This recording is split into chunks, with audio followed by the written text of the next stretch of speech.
Hey everybody, Brian Zane here with Anthony Bixtano. He's here in the flesh. And it's just about... Not Anthony Fantano, damn it. I know, despite what the comments say. But we are here to talk about Elimination Chamber. It's right around the corner. We are filming this before the Go Home SmackDown, so forgive us if some matches are changed or are announced after we talk about these. But one thing I do want to talk about that's still technically up in the air, because there's been no official cancellation of this, is the Raw Women's title match. Asuka is supposed to defend against Lacey Evans, who we found out this week on Raw is preggers. And, like, it's not, apparently, not a storyline, nothing to do with Ric Flair and that stuff. She's legitimately pregnant. And so, you know, congratulations to her. How is this going to affect the match, though? They didn't really acknowledge that on the show. So, like, are we going to get a segment where, like, Asuka's ready to defend the belt against Lacey, but she's, like, not able to do it? If there's going to be a replacement or a proxy?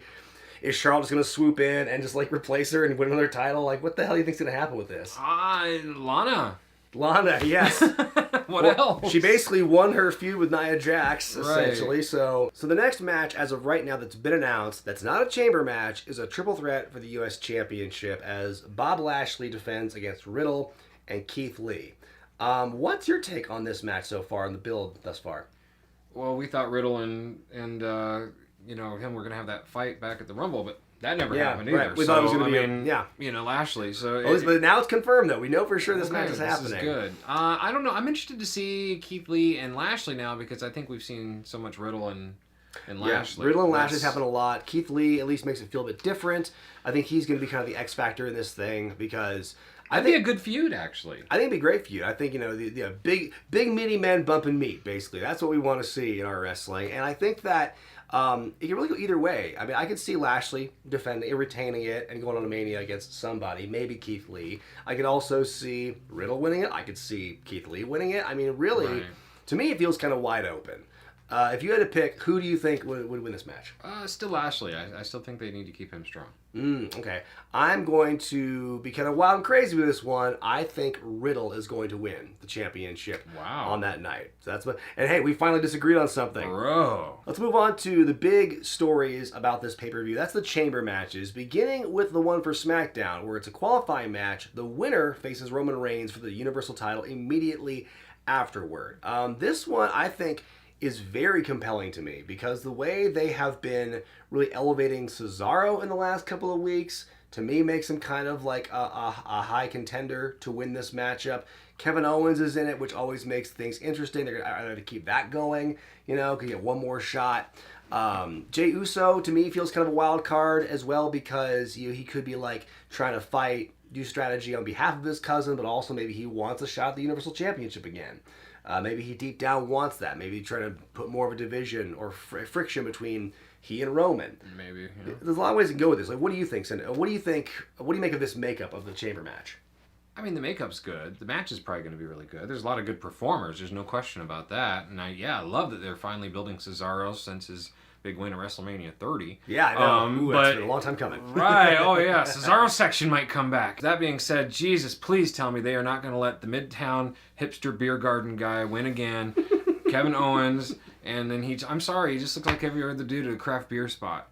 So, like, I'm serious. So, like, anyway, I hope they don't have that happen. But it sounds like what they're going to have to happen. Because if they were going to put anybody else in a match with Roman Reigns right after, and have Roman squash, you know they're not going to take the strap off of Roman. There's no way going into Mania like this, right? Mm-hmm. So I would hope, even if they do give, like, let's just say Cesaro the win, which is that would be the best case scenario, but they would still squash him right after. See, I would think that it wouldn't be a squash. I mean, it could go one of two ways. So, well, even if not, but does that go to Mania? You would have to continue that feud to Mania or something, right? I mean, it depends. I mean, hey, we saw Santino Morel get his big moment at the Chamber many years ago, and he came close, but he didn't come quite. So, I mean, I'm just kind of like torn about. There's a lot of people I think who could win. I can see the easy choice being Kevin Owens, but my heart says Cesaro will win the Chamber. Who do you think's going to win the Chamber match itself? Owens. You think Owens? Yeah. Okay, so then we had to think about that next matchup against Roman Reigns. I think it could go one of two ways. It could either, like you said, be a squash where he just walks in, does like a punch and a spear, and that's it, and everyone gets pissed about it. Or I think in the case if it's Cesaro or something, it could be a thing where like he's really firing up. He's good. He got him on the ropes, and it could be a competitive match. I think Cesaro's got the cardio to pull that off. I think that's the best match that could happen. I'm just saying it would have to be a really good match and have to be a story that I wouldn't want them to just have him fired up for so many weeks and then come and have him have that one match with Reigns and then kill off his steam because they have to have some other opponent come in for Mania is all I'm saying. Mm-hmm. So I'd much rather than just continue to build Cesaro up as maybe somebody by SummerSlam we're seeing challenge Reigns. Yeah. Now that being said, there was a lot of talk, IWC, that Daniel Bryan might be the winner of this match. And I'm thinking to myself, could we see Daniel Bryan pull off that victory and then maybe have that match right after and give that running knee? Mm-hmm. And maybe get the win, and then we see him and Reigns at Mania. I don't know. Well, I don't see Reigns losing at the Elimination Chamber. I think that Daniel Bryan's also a good option. I'm gonna still lock in my pick for Cesaro, and it could be a thing where we don't know what Roman's. It could still likely be Edge Roman probably. That's what the likely choice I think. Having a placeholder guy to come in there and take an L at Elimination Chamber, and then kind of build him back up for something past WrestleMania to contend with Reigns. That seems, and whether it's Cesaro or Daniel Bryan, or they're going to go the Kevin Owens route again and keep milking that thing. Well, he just attacked him during the Edge promo the other day. That's what tells me that's going to happen. And then Edge, his buddy, is going to come out and give him a spear or something at the end of the match. I don't know. That's just my thought, and that's going to set up the Mania match. Because he's supposed to tell us who he's going to pick on Sunday, right? Did he? Did they say that? I don't know. I thought that's what it was said, is that he's gonna they announced that he's gonna pick at Elimination Chamber who he's facing at WrestleMania. Oh, interesting. So maybe I'm wrong. Call me if I'm wrong, but I thought I saw that from WWE. Okay. Well, you think it's going to be KO. I think it's going to be Cesaro, but we both agree Roman Reigns is winning in the follow-up match. Yes. Finally, let's talk about the WWE title Schaumburg match as Drew McIntyre defends against Orton, Sheamus, Styles, Hardy, and Kofi Kingston now, who's replacing The Miz. As we saw on Monday night, Miz gave up his spot in the Chamber match. The whole idea is he's telegraphing he's going to cash in. He's going to cash in. So I guess with this match, we got to talk about three different variables of outcome with this match. Who's winning the Chamber match itself? Will The Miz cash in, as he has said he will? And if he does cash in, will it be successful? So, Biggs, for me right now, the story with this Chamber match is Drew and Sheamus. Yeah. To me, those are the only two likelihoods of who could win this thing. Right. And I've thought in my head about, Sheamus could possibly win, even though he just won that gauntlet match on Monday. Could he win 2 in a row? It's possible. I think it'd be weird to have the belt taken off Drew just before Mania if he did regain it. But it's possible Drew could retain and they just have a rematch at WrestleMania 1-on-1. So what do you think's gonna happen? I don't want him to take the belt off of Drew again. I thought that was a mistake with Orton, honestly.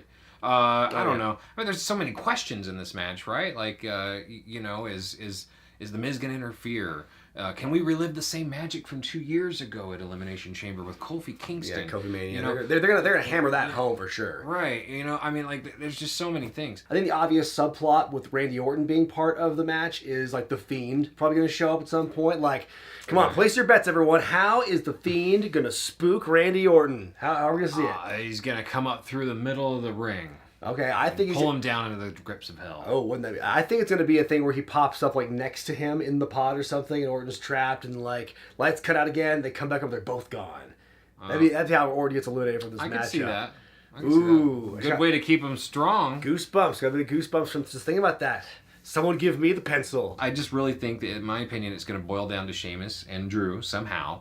I think Drew will get the win, but I think Sheamus will look strong enough that they might actually get that match. So I'm not sure exactly. Maybe The Miz or something goes to hit with the briefcase on Drew, and he ends up hitting the briefcase on Sheamus, and boom, something like that. I don't know. I'm just thinking of ways. Yeah. So you think it'd be a situation where he tries to cash in but doesn't quite get it done? Okay, right. Yeah, it's kind of a false start sort of thing. Right, exactly. Yeah, and I'm still torn because I believe that story could make sense for Sheamus to win, and then Drew chases for a few weeks or whatever to WrestleMania. Or he wins and Sheamus takes a loss and then somehow gets another title match at WrestleMania. Because he's never really got that one-on-one yet. Yeah, and honestly, neither of those situations are appealing to me because I don't want to see Sheamus lose right now, but I also don't want to see Drew lose the belt now and chase it at Mania. Right. But if I had to go with my gut, I would say Drew retains, Miz tries to cash in, and he fails. or he will cash in, but he fails. That's my prediction. That's pretty much mine too. Yeah, and I think that honestly, I'm still kind of banking on my long-term theory that The Miz will be the first Money in the Bank holder to let it expire in May. Because, it's the one historical thing about the briefcase we haven't really seen yet, because they've always been saying, ever since it first was created, you have a year to cash it in. They waited a long time to wait that full year. I think it would be hilarious if Miz just, forgot, or just, messed around and couldn't get it done and just loses the briefcase. Up for grabs next. Is Otis ever going to get revenge on this? Yeah, that'll be the Mania match. Otis and Chad Gable team up against against Miz and Morrison. There you go. Interpromotional warfare. Oh, dear God. Well, those are just our picks for this so far meagerly announced Chamber card. We know it's the middle of the week, and there's probably going to be one or two matches out of this thing, but this is what we have so far based on the material that's given to us. I think they're going to add a ladder or a tables match to the event. Tables match? Yes, Interesting. Lana and Nia Jax are going to have exactly another tables match of some sort, or maybe Lana's going to go golfing and get a hole-in-one. Who knows? I don't know. But let us know what you think is going to happen at the Chamber pay-per-view this Sunday in the comment section below. And don't forget, on Monday morning, you'll see my review of the Elimination Chamber show. And let's have a good time watching it, folks. For J-Biggs, I'm Brian Zane. We'll see you next time.